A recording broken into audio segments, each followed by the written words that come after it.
నమస్తే సుబ్బారావు గారు. నమస్తే అండి ఉషా గారు. 6th క్లాస్ పిల్లల నుంచి కనుక మనం చూస్తే జేఈ, నీట్ ఈ మధ్య కాలంలో ఈ రెండింటికి ఉన్న డిమాండ్ మేబీ ఇంకే కోర్సెస్కి లేదేమో అనిపించేంతలా ఉంది. అప్పుడే ప్రపంచంలోకి వస్తూ ఉంటుంటారు, అప్పుడే మెచ్యూరిటీ వస్తూ ఉంటుంది పిల్లలకి.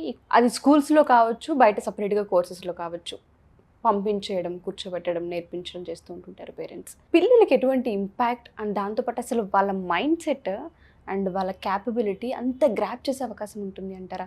సబ్జెక్ట్సే బర్డన్గా ఫీల్ అవుతుంటుంటారు పిల్లలు. వీటిని కూడా వాళ్ళు హ్యాండిల్ చేయాలి, ఈ టాస్క్ను కూడా ఫినిష్ చేయాలి అంటే వాళ్ళు ఏ విధంగా సస్టైన్ అయ్యే అవకాశం ఉంటుంది అంటారు? ఇది అత్యవసరమైనటువంటి ప్రశ్న అండి. ప్రతి పేరెంట్ కూడా ఒక్కసారి జాగ్రత్తగా జడ్జిమెంటల్ యాటిట్యూడ్తో కాకుండా వినవలసినటువంటి సెషన్ అండి ఇది. ఎందుకు చెప్తున్నానంటే ఇప్పుడే మీరు అన్నారు 6th క్లాస్ వస్తే చాలు, మా పిల్లల్ని ఉదయం నుంచి సాయంత్రం వరకు ఇంకా చదివించేయాలి అనేటువంటిదే వాళ్ళ మనసుల్లో ఉంటుంది. అంటే ఆ ఆలోచన ధోరణిలో ప్రతి పేరెంటు కూడా లక్షలు ఖర్చు పెట్టండి, వాళ్ళని మంచి స్కూల్లో జాయిన్ చేయాలని, మంచి కోచింగ్ ఇప్పించాలని, తద్వారా వాళ్ళు ఐఐటీల్లో కానీ ఎన్ఐటీల్లో కానీ లేదా ఒక డాక్టర్గా భవిష్యత్తులో నిలదొక్కుకోవాలని ఆశపడటం అనేటువంటిది పేరెంట్ చేసేటువంటి పని. ఖచ్చితంగా అది అభినందించవలసినటువంటి పరిణామం. కానీ దీన్ని జాగ్రత్త పాటించకపోతే మీరు ఏదైతే భవిష్యత్తు అని అనుకుంటున్నారో, ఏమి చేయటం వల్ల భవిష్యత్తు ఇవ్వగలమో అని అనుకుంటున్నారో అదే ఆ పిల్లలకి ప్రమాదాన్ని కొని తెస్తుంది అని వేల మంది పిల్లల్ని చూసి నేను చెప్తున్నానండి. ఏమిటి ఎలా అనేటువంటిది చూద్దాం. అసలు జేఈ నీట్ కోచింగ్లో మీరు ఇంకొక మాట కూడా అన్నారు, ఇంకా చదువు అంటే ఇదేనా అని అనిపిస్తుందని. చదువు అంటే ఇదే అని ఇక్కడ ఉన్నటువంటి పర్టికులర్లీ మన తెలుగు రాష్ట్రాల్లో ఉన్నటువంటి ఇన్స్టిట్యూషన్స్ మాత్రం చేసిన పని అండి. చదువు అంటే అది ఒక్కటే కాదు. అసలు పిల్లలకి కావలసినటువంటిది చదువు ఒక్కటే కాదండి. చదువుకు ముందు అంటే 6వ తరగతి అంటే సుమారుగా 11 సంవత్సరాల వయసు అండి. 10వ తరగతి అంటే 15-16 సంవత్సరాలు, 11-12వ తరగతి చూసుకుంటే 18 సంవత్సరాలు చూసుకుంది. అంటే 11 నుంచి 18 సంవత్సరాలు వయసులో ఉన్నటువంటి ప్రతి పిల్లవాడికి అతి అవసరమైనటువంటిది మొట్టమొదటిగా ఫిజికల్ హెల్త్ అండి. మరి ఫిజికల్ హెల్త్ కావాలి కదండి, ఆ తర్వాత మెంటల్ హెల్త్ అండి, ఆ తర్వాత చదువు అండి. ఈ రెండూ ఉన్నటువంటి వాళ్ళు సాధించగలిగేటువంటిది. ఆ మెంటల్ హెల్త్ క్షీణించితే వాళ్ళ యొక్క శక్తి అంతా కూడా అలా కిందకి పడిపోతుంది. మరి ఇది ఇస్తున్నామా? పిల్లవాడికి మార్కులు వస్తే సరిపోతుందా? అసలు ఆ మార్కులు వచ్చే అవకాశం ఉందా? వస్తే ఎంతమందికి వచ్చింది అనేటువంటిది నేను గణాంకాలతో సహా మీకు చెప్తాను. ఇప్పుడు ఏ పిల్లవాడినైనా సరే జేఈ నీట్ కోచింగ్లో జాయిన్ చేసిన ప్రతి పేరెంటు కూడా నీకు ర్యాంకు మాత్రమే, ర్యాంక్ ఖచ్చితంగా నువ్వు సంపాదించాలి అని అంటుంటే మీరు వాళ్ళ భవిష్యత్తుని పాడు చేస్తున్నారు. అంటే ఏ విధంగా అంటారు సార్? మీకు డౌట్ వచ్చింది ఇప్పుడు. అసలు ఏంటండి, అసలు అంటే కోచింగ్లో ఎందుకు జాయిన్ చేస్తాం? ర్యాంక్ రావాలనే కదా. అదేంటి ర్యాంక్ రావాలంటే వాళ్ళ భవిష్యత్తుని నాశనం చేసామంటున్నారేంటి ఏంటి అనే అనుమానం వచ్చింది కదండి. నేను చెప్తాను చూడండి.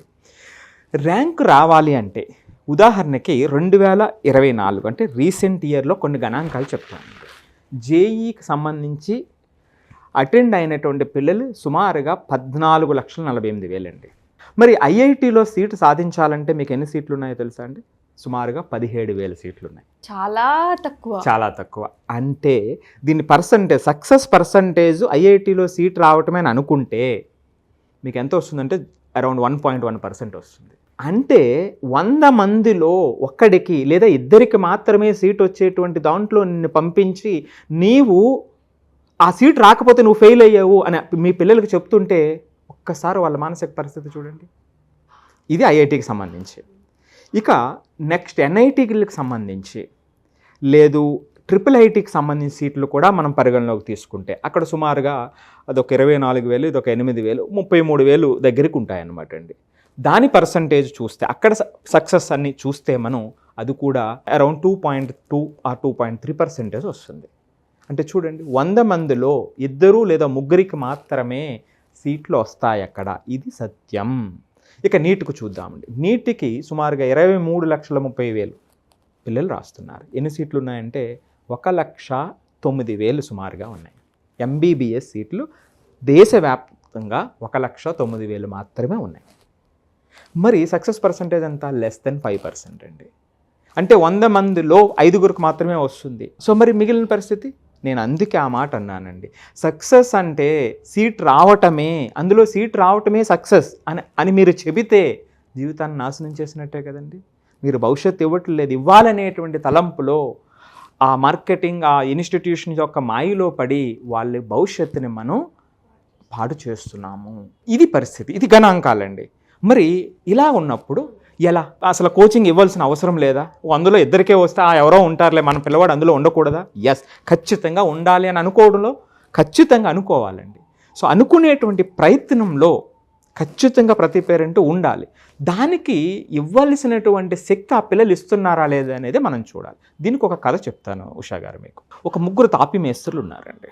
ఈ 3 తాపీ మేస్త్రులు కూడా ఒక కట్టడాన్ని కడుతున్నారు. కడుతుంటే మొదటి తాపీ మేస్త్రి దగ్గరికి వెళ్ళి, ఏం చేస్తున్నారు మీరు అని అడిగారు. నేను ఒక తాపీ మేస్త్రినండి, గోడ కడుతున్నాను అన్నాడు. రెండో తాపీ మేస్త్రి దగ్గరికి వెళ్ళి అడిగారు. అతను ఏం చెప్పాడంటే, నేను ఒక భవనాన్ని కడుతున్నాను అని చెప్పాడు. మూడో తాపీ మేస్త్రి దగ్గరికి వెళ్ళారు. మీరేం చేస్తున్నారు అంటే, నేను ఒక అద్భుతమైనటువంటి దేవాలయాన్ని కడుతున్నాను. ఈ దేవాలయం మనుషుల యొక్క మానసిక ప్రశాంతతనిస్తుంది. వాళ్ళ యొక్క ఆలోచనలో కానివ్వండి, వాళ్ళ యొక్క జీవితంలో కానివ్వండి, వెలుగులు నింపేటువంటి ఒక అద్భుతమైనటువంటి, ప్రపంచంలోని ఒక అద్భుతమైనటువంటి భవంతి చేయటంలో నేను పాత్రునయ్యాను అని చెప్పాడు. 3 ఒకే పని చేస్తున్నారు. సో 3లో ఉన్నటువంటి ఆలోచన విధానం వేరు. కొన్ని సంవత్సరాల తర్వాత చూస్తే మొదటి తాపీ మేస్త్రి ఎప్పటికీ తాపీ మేస్త్రిలానే ఉంటాడండి. రెండో తాపీ మేస్త్రి చూస్తే ఒక ప్రొఫెషనల్గా ఎదగచ్చు. అతనితో పాటు కుటుంబాన్ని చక్కగా ముందుకు చేసుకుంటూ కొంత నేర్చుకుంటూ వెళ్తూ ఉంటాడు. ఇక మూడో తాపీ మేస్త్రి సృష్టించేటువంటి అద్భుతాలు, క్రియేటివిటీ. సో అది మనం చెప్పలేమండి, ఏ స్థాయికైనా వెళ్తుంది. స్కిల్ని ఏ విధంగా ముందుకు తీసుకెళ్ళచ్చు. అంటే ఇక్కడ 3 పాయింట్లు అండి. అంటే మనం చేసే పనితో కనెక్షన్ కావాలి, ఆ పని మీద రైట్ యాటిట్యూడ్ మనకి డెవలప్ అవ్వాలి. మూడోది ఆ యొక్క పని తాలూకా ఫలితాలతో వీళ్ళ ప్రయాణాన్ని అటాచ్ చేయాలి. ఈ 3 ఇంపార్టెంట్ అండి. సో ఇక్కడ కూడా మనం ఇప్పుడు చెప్తున్నటువంటి జేఈ నీట్ జర్నీలో మనం చూడాల్సింది ఏమిటి అంటే, రిజల్ట్ రావటం అనేది లాస్ట్ స్టెప్ అండి. దాని ముందు చేసేటువంటి ప్రయాణం చాలా గొప్పది అయి ఉండాలి. సో అది గొప్పది అయి ఉంటే వీళ్ళు వెళ్తే ఆ 2%లో ఉంటారు, లేకపోయినా వాళ్ళ జీవితం మీద నమ్మకంతో వాళ్ళు ముందుకెళ్తారు. అలా కాని పక్షంలో అది మాత్రమే ఫలితం అని చెప్పిన సందర్భంలో, అక్కడ ఫలితం రాని సందర్భంలో వాళ్ళు నాకు ఆ సామర్థ్యం లేదని, ఇతను ఎంత కష్టపడినా, ఈ పిల్లలు ఎంత కష్టపడినా సరే నాకు సామర్థ్యం లేదు, నేను సెకండరీ పర్సన్ అనేటువంటి దాన్ని మనం వాళ్ళలో ఇన్కల్కేట్ చేస్తాము. సో కాబట్టి ఇక్కడ నేను చెప్తున్నది ఏమిటంటే, ఈ జేఈ నీట్ జర్నీ ఏదైతే మీరు పిల్లల్ని వేస్తున్నారో, వీళ్ళు రకరకాల స్టేజెస్ ఉంటాయండి. వాళ్ళలో ఫోకస్ పెరగటం ఒక మొట్టమొదటి స్టెప్. ఆ ప్రయాణంలో వచ్చేటువంటి స్ట్రెస్, యాంగ్జైటీని ఏ విధంగా అధిగమించాలి అనేటువంటిది తెలుసుకోవటం నెక్స్ట్ స్టెప్. ఆ తర్వాత గంటల తరబడి ఫోకస్ని ఎలా పెంచుకోవాలి, సస్టైన్డ్ ఫోకస్ అని అంటాం. ఫోకస్లో రకరకాలు ఉంటాయి, దాన్ని ఎలా పెంచుకోవాలి. ఆ తర్వాత ఎగ్జామ్కి వెళ్ళిన తర్వాత, ఇంత కష్టపడి చదివిన తర్వాత ఎగ్జామ్లో ఫలితం వస్తుందా అంటే, ఆ ఫోకస్ లేకపోతే 3 గంటలు ఫోకస్ పెట్టలేరు, ఎగ్జామ్ రాయలేరు వాళ్ళకి తెలిసినప్పటికీ కూడా. సో టెస్ట్కి సంబంధించినటువంటి సమస్యలు చాలా ఉంటాయి. మరి దాన్ని ఎలా అధిగమించాలి, ఈ ప్రయాణాన్ని, ఆ ప్రయాణంలో వచ్చేటువంటి ఇబ్బందుల్ని వాళ్ళు తెలుసుకుని ముందుకెళ్ళే విధంగా వాళ్ళని ట్రైన్ చేయగలిగితే, ఇందాక మీకు చెప్పాను, ఆ యాటిట్యూడ్ తీసుకురావటం. సో ఆ బిగ్గర్ గోల్. సో వీళ్ళు చేసే ప్రయాణంలో జేఈ నీట్ అనేది ఒక పార్ట్ అండి. అది క్రాస్ అయ్యి ముందుకు వెళ్ళిపోతారు. అందులో వెళ్ళాలనుకుంటే వెళ్తారు, లేదా దానికన్నా బిగ్గర్గా ముందుకెళ్ళేటువంటి అవకాశం ఉంటుంది. ఈ జర్నీని మనం వాళ్ళని కనెక్ట్ చేయాలన్నాడు. సో అలా కాకుండా దీనికి మాత్రమే ముడిపెట్టడం వల్ల అనేక మంది, నేను ప్రతి ఒక్కరిని రిక్వెస్ట్ చేస్తున్నా, మీ చుట్టుపక్కల ఎవరైనా పిల్లలు 11th 12th కంప్లీట్ అయ్యి, లేదా 6th నుంచో 8th నుంచో కోచింగ్లో ఉండి అయినటువంటి పిల్లల్ని ఒక్కసారి మీరు మాట్లాడండి, వాళ్ళతో ఒక్కసారి మనసు విప్పి మాట్లాడండి. మీ పిల్లలు ఎవరైనా ఉంటే వాళ్ళకి మీరు ఏం చేయాలో అర్థమవుతుంది. సో ఈ కాంటెక్స్ట్లోనండి మనం మాస్టర్ ఆఫ్ ద గేమ్ అని ఈ యొక్క దాంట్లో ఇప్పుడు ఏదైతే సమస్యలు చెప్పానో వాటిని ఎలా అధిగమించాలో చూసినప్పుడు జీవితంలో కూడా వాళ్ళకి ఆ శక్తి ఉంటుందండి. ఎగ్జాక్ట్లీ. సో ఖచ్చితంగా నేను ఎప్పుడు చెప్తూ ఉంటాను, క్లాస్ రూమ్ లెర్నింగ్ అనేటువంటిది మార్కుల కోసం కాదు, ర్యాంకుల కోసం ఎంత మాత్రం కాదు, దానికన్నా ముందు వాళ్ళలో వాళ్ళకి ట్రాన్స్ఫర్మేషన్ తీసుకురావటం. ఎప్పుడైతే ఆ ట్రాన్స్ఫర్మేషన్ చూసామో, నేను అనేక మందిని చూశానండి, అలా ఉవ్వెత్తున లెగిసినటువంటి పిల్లలు ఎంతోమంది ఉంటారు. సో దాన్ని ఇన్కల్కేట్ చేయాలండి. సో మీరు అన్నట్టుగానే ఐఐటి జేఈ ఎప్పుడైతే 6th స్టాండర్డ్ నుంచి ఇంట్రడ్యూస్ చేస్తూ ఉన్నారో పేరెంట్స్, వాళ్ళ జీవితాల్లో ఇంకా చాలా ఉంటాయి నేర్చుకోవాల్సినవి. దాన్ని ఎలా అడాప్ట్ చేసుకోవాలి, ఎలా సస్టైన్ అవ్వాలి వాటిల్లో అన్న వాటిపైన అవగాహన పెంచుకోవాలంటే ఇది చాలా పెద్ద జర్నీ. ఎపిసోడ్ 2, 3 అన్న సిరీస్ లాగా మనం చేసుకుంటూ వెళ్దాం. ఎందుకంటే చాలామంది పేరెంట్స్కి దీనిపైన అవగాహన ఎంతైనా రావాల్సిన అవసరం ఉంది, అవేర్నెస్ని క్రియేట్ చేయాల్సిన అవసరం ఉంది. సీట్ ఒక్కటే కాదు, దీని తర్వాత నెక్స్ట్ ఏంటి అన్న ఆలోచన, అవేర్నెస్ అండ్ క్రియేటివిటీ పిల్లల్లో ఎప్పుడైతే వస్తూ ఉంటుందో భవిష్యత్తును చూడగలుగుతారు. యాంగ్జైటీలు, డిప్రెషన్లు, సూసైడల్ ఇటువంటివి ఉండవు. Thank you so much sir. So పర్సనల్గా ఎవరైనా సరే మీట్ అవ్వాలి అనుకున్నా, కలవాలి అనుకున్నా, జేఈఈ నీట్కి సంబంధించి ఒకసారి మేము పూర్తి నాలెడ్జ్ తెలుసుకోవాలనుకుంటున్నాం, మేము ఇందులోకి ఎంటర్ అవ్వాలనుకుంటున్నాం, అసలు ఏంటి అన్న విషయాలపైన వాళ్ళు కౌన్సిలింగ్ కావాలి అనుకున్నా, లేదా సెషన్సే కావాలి అనుకున్నా మనం తీసుకునే అవకాశం ఉంటుంది. తప్పకుండా అండి. అంటే ఇక్కడ మీకు చెప్పినట్టుగా ఇండివిజువల్గా వాళ్ళకి దాని మీద పూర్తి అవగాహన కావాలి అంటే పర్సనల్ అపాయింట్మెంట్ తీసుకోవచ్చు, ఏదైతే స్క్రోల్ అవుతుందో ఆ నెంబర్ ద్వారా.